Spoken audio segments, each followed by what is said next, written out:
I was born and raised in East Harlem, in New York. Mount Sinai Hospital on 99th Street and 5th Avenue. I was raised in the 70s, early 80s. It was a very, very musical time, and I was in a neighborhood just, you know, full of Latinos, and I was just proud of it.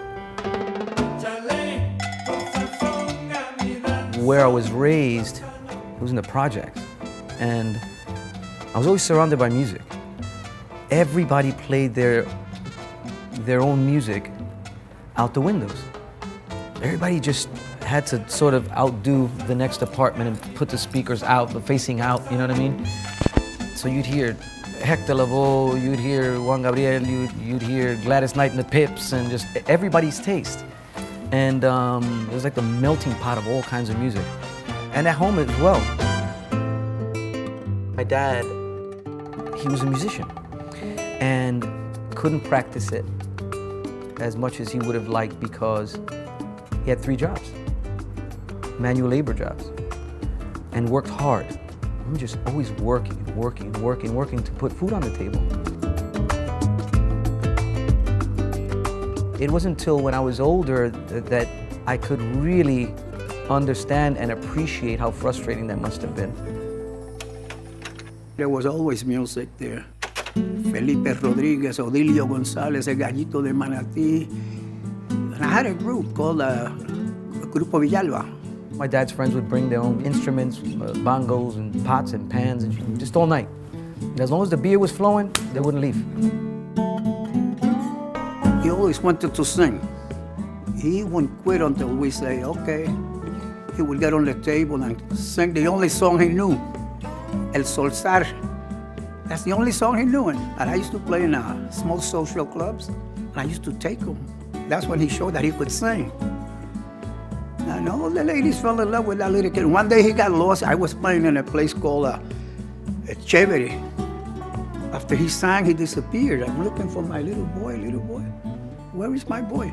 He was down in the basement. A lot of old ladies there hugging him and kissing him. I think that's when he decided, oh, this is good, man.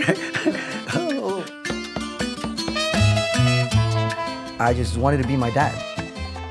And here's this little 3, 4, 5-year-old just imitating him and like, hi, man, oh, she broke my heart. He's like, you're right. But it's just, it was like just mimicking, you know, how the adults interpreted music, and I was raised around traditional, you know, Spanish music, and which thank God, because I didn't even know that I was being wired for great music.